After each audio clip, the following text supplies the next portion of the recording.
people have taken the temperature in the Kremlin, people who are listening to what Russia is saying very closely, that despite all the evidence that Trump is bending over backwards to do what Russia wants, there's still a residual mistrust. There's still a residual concern that Trump might actually at some point turn against them. That will be informing these Russian assessments of how far they can go before they actually need to pretend that they are playing along with what Trump is offering. Hello and welcome to Frontline for Times Radio. I'm Louis Sykes. Today we're joined by Keir Giles, a Russia expert at Chatham House and author of many books on geopolitics and Russia, including Who Will Defend Europe? Keir, thank you very much for joining me today. Hello again, Louis. What did you make of Trump and Zelensky's sit down at the Vatican yesterday? We won't know what to make of it for some time. Now, obviously, it's a big step forward that Zelensky has been able to have a calm conversation with Trump, very different from the previous meeting at the end of February with the cameras on them, the argument being live streamed, J.D. Vance there as a toxic and incendiary addition to the mix to try to derail everything. It's possible that this was an environment in which Zelensky could actually introduce a bit of reality to the conversation with Trump. But, of course, we don't know how much effect that is going to have. Trump is going to return to the White House. He's going to receive his consigliere returning from Moscow, Steve Witkoff, who will once again be pumped full of Russian propaganda and disinformation. So it could be just a transitory advantage that Ukraine has at the moment, and we'll be back on track very shortly. And of course, not long after that meeting, we saw Trump's post saying that he felt he could be being tapped along by the Kremlin. Is Putin going to take notice of that language, do you think? I'm sure the Russians have been watching very carefully. In fact, I think when we last had a conversation about this, we talked about how the Russians will be gauging just how far they can push Trump before he finally has to publicly recognize that he is being played along and played for a sucker by Putin. But we're not at that stage yet. And let's not forget that we're in a situation we've been in multiple times before. Everybody gets terribly excited when they see Trump posting on Truth Social, his kind of pet toy Twitter, something that gives an indication he might be thinking about being a little bit firmer on Russia. And everybody thinks this might be some kind of breakthrough, but then, of course, it never happens. So by my count, this is the fourth time we've had this media frenzy about something that Trump has said. It's never actually followed through with something that Trump does. Trump also threatened these further sanctions on Russia, but that has actually been backed up by people like Lindsey Graham in the US. Congress now could start to take action on this. But even if, not necessarily the Trump team himself, but the US Congress puts more sanctions on, is that going to be enough right now to have any sort of impact? Or is Moscow still going to feel that as long as they've got Trump on their side, they don't need to take as much heed? Yeah, we shouldn't necessarily think that anything Lindsey Graham proposes that is going to be tough on Russia would get any hearing at all in the current White House, because let's not forget, every single time when there's been an opportunity to be hard on Russia, to put some kind of pressure on Russia, it's been blocked by Trump. And that's not just during the current term in office, but also during the previous term as well. So while it's encouraging to hear that there are still people within the US system that are thinking about putting secondary sanctions on Russia, I don't think we should read too much into that in terms of what's really going to happen and what kind of impact it might in fact have on Russia. So what sort of action should we be hoping for come Monday from the US or from other allies of Kiev? I don't think we should necessarily be hoping for anything at all from the United States. As I said, they'll probably be back on track very rapidly now.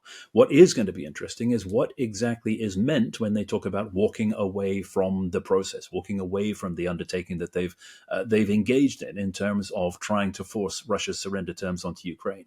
We've heard that now, of course, reiterated today by Marco Rubio, saying that it's a make or break week and eventually the United States will step away. But what that means is critical. If it just means that they're no longer going to try to back up Russia and try to force Ukraine to do what Russia wants and make all of these concessions in terms of territory, in terms of Ukraine's future viability, then that's not such a bad thing, because we go back to the situation we were in before, where Ukraine is fighting without this threat of additional US demands hanging over it. If, on the other hand, it means that the United States is going to walk away from supporting Ukraine altogether, then that's a far more serious matter. Not so much the cutoff to the military aid, because that is already dwindling, but the intelligence support, which has previously been shown to be so important to Ukraine that President Zelensky was willing to encourage the White House to think that it could push ahead with the ceasefire plan that previously was thought disastrous for Ukraine because of the impact of the cutoff into that intelligence support. Now, between those two things, there's a huge range of different things that could be meant by the United States stepping away from the process. If, of course, the United States means that. And once again, we shouldn't necessarily confuse what is being said by the Trump inner circle by with what is actually going to happen. Well, in the Kremlin, they have now said they're open to this idea of unconditional talks. I mean, is that a sign they've heeded Trump's words, or is it also just more delaying tactics like those you've described before? Very hard to say. The delaying tactics, of course, have been unnecessary for as long as the United States has proven itself perfectly willing to just accept that Putin is going to ignore all of the supposed arrangements that the United States thought that they had arranged. If it does turn out that, in fact, now Putin needs to give some kind of indication that he's playing along, then that would explain the new language that we're hearing on direct talks with Zelensky. It could be something altogether unrelated. We simply can't tell until this plays out in real life. And you've spoken about Russia. You know, they want to drag these negotiations out further. There maybe is something more they want to get, but what would that be? I mean, the deal they have seemed to that the US has put forward is that Russia will get to keep these regions. They may even get recognized by the US. There's no promise yet of real security guarantees for Ukraine. Certainly not from America. What is it more that Putin is holding out for? Well, Putin may not necessarily know what else is going to be offered up as a gift by the United States, but let's look at the trajectory. For the longer that Putin has been stalling, the more the United States has pandered to what Russia wants. So if that trend continues, of course, more might be put on the table by the US, which again is a direct challenge to Ukraine's future viability as a state, but is a win for Russia. So it makes sense for the Kremlin at the moment to be stringing this process out for as long as possible. And we talked before about that assessment that Russia will be making about how far they can go with this. Um, you know, they're not worried at all then about 100 days coming up, or any signs from the US that there could be a turn against Russia or more pressure put on. I don't think anybody's taking the 100-day deadline particularly seriously. But of course, it's impossible to tell what is worrying the Kremlin and what is not. Now, we're told by ambassadors to Moscow, people who have taken the temperature in the Kremlin, people who are listening to what Russia is saying very closely, that despite all the evidence that Trump is bending over backwards to do what Russia wants, there's still a residual mistrust. There's still a residual concern that Trump might actually at some point turn against them. That will be informing these Russian assessments of how far they can go before they actually need to pretend that they are playing along with what Trump is offering. And these US proposals for ending the war, currently Crimea is still at the center of that.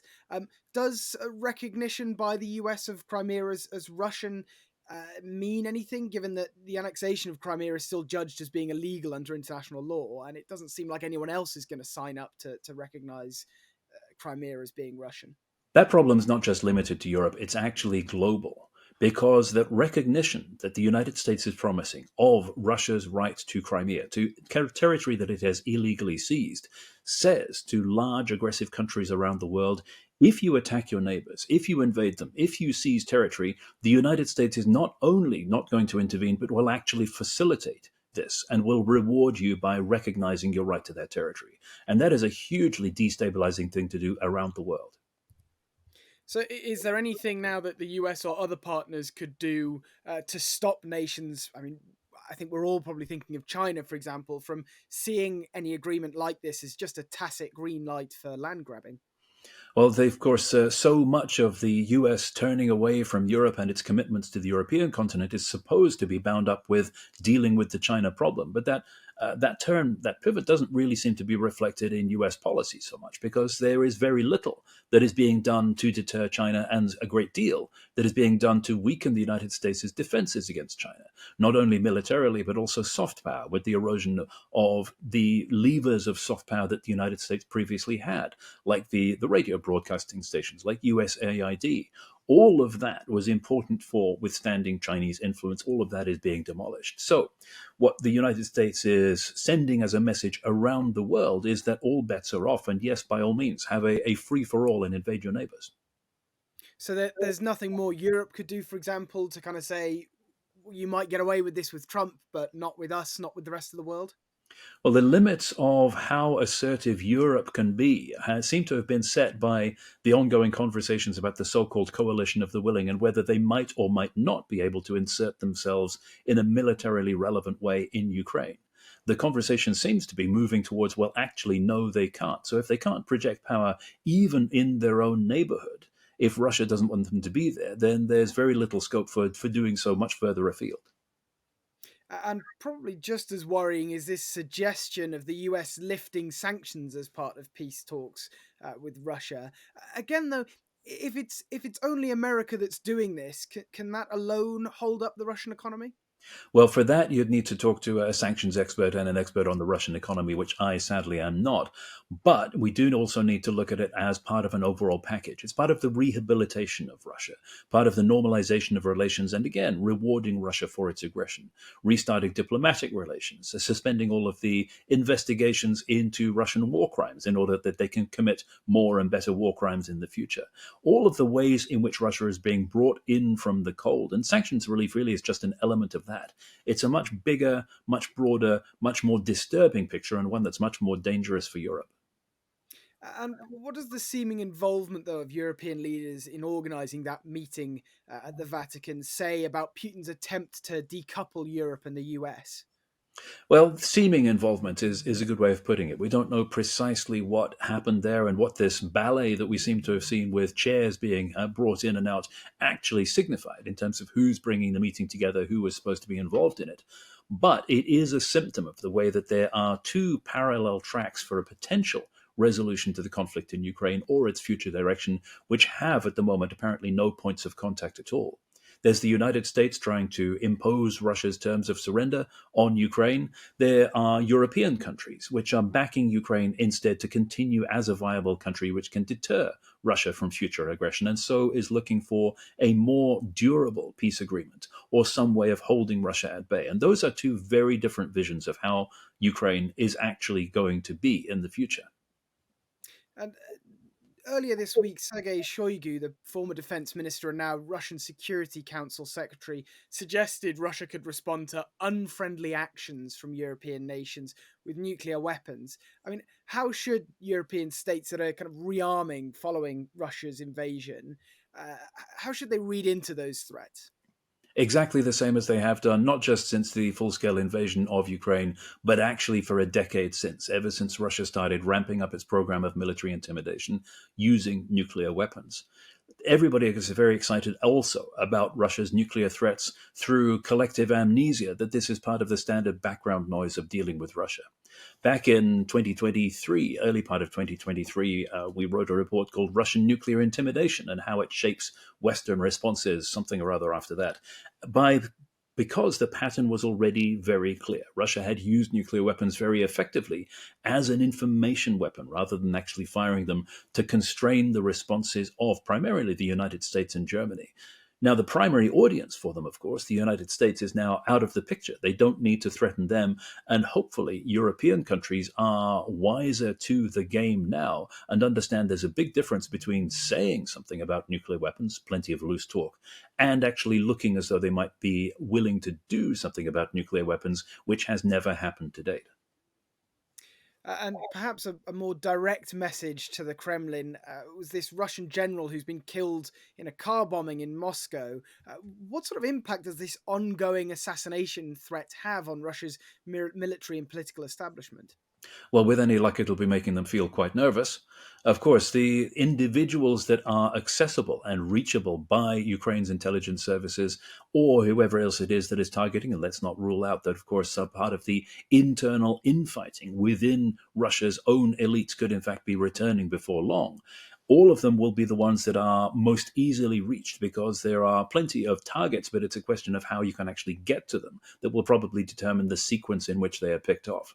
But yes, with any luck, people who have committed war crimes in Ukraine, who have joined in the planning of Russia's aggression against it, will be ever so slightly nervous now.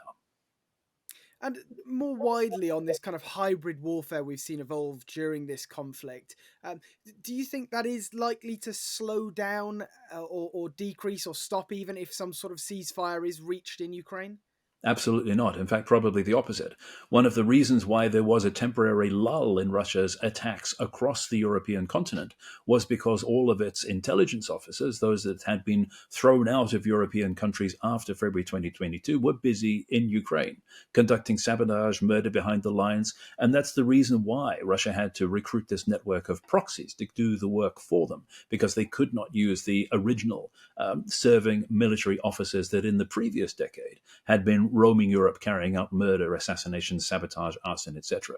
So if those people are released from what is happening in Ukraine at the moment, then we should expect actually not just not a lull, but a surge once again in those attacks across the European continent.